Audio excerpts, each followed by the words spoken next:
Where does your ability to make it work get in the way of having what you truly desire? Okay, I want to share a little story with you from last week. So I ordered a new rug for my living room, and I was super excited that it had arrived. I hauled this like incredibly heavy package up to my apartment and unrolled it to find out that it was way too big for my space. So somehow my measurements were really off. That's like a whole other story.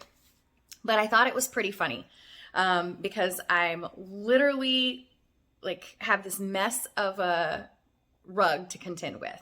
And I was just kind of laughing at myself like, damn, Ashley, you kind of missed it on this one, right?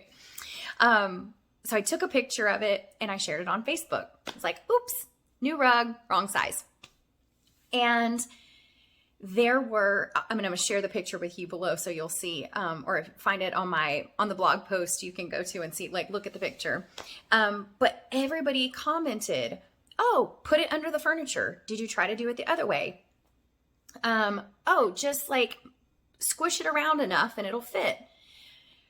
And it wasn't just one comment or two comments. It was like a whole bunch of commentary about how I could just make it work.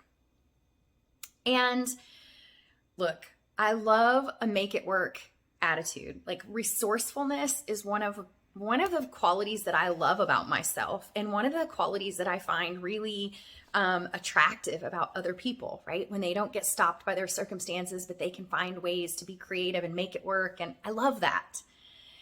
But in this scenario, there was no making it work that was really going to be satisfying for me.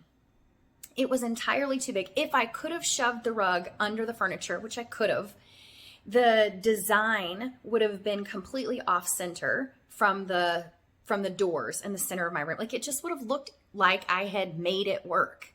It wouldn't have looked like this beautiful rug in the middle of my living room the way I want it and truly desire it. It would have been settling.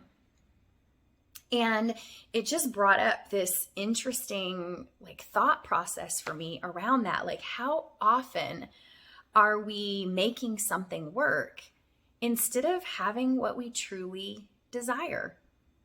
And how do you know when it's time to just make it work versus push forward or stand for what it is that you truly want? So this all happened. And then I went to sell the rug. Instead of return it, I wanted to just see if I could sell it on Marketplace or in the local market. And so I posted it in a few places. And again, a comment in like this group, again, the commentary was all about how to make it work. It was so surprising to me that just kept showing up. And then I opened my Instagram like the next day, and Corey Muscara, I'll tag him here. Like, I love this guy. He does these short little snippets. And his little snippet for that day was, how does it go? Not being willing to let go of a life you like is often the reason you don't have a life you love. And it felt like a little nod from the universe. Yup. Just because you can make it work, make something work, doesn't mean you should or that you have to. And what if you could trade in making it work to have what you really want?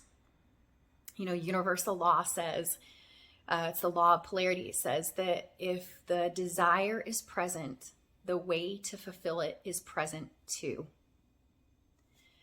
So then maybe the question becomes, are you willing to let go of what you like or let go of making it work, making the best of it? Are you willing to allow yourself what it is that you truly desire? Okay, I'd love to hear from you. Let that inquiry ruminate and percolate for you. And then I'd love to hear what you see about that. And if there's a place where you recognize you're settling and you're ready to step in and move towards the things that you most desire, then reach out.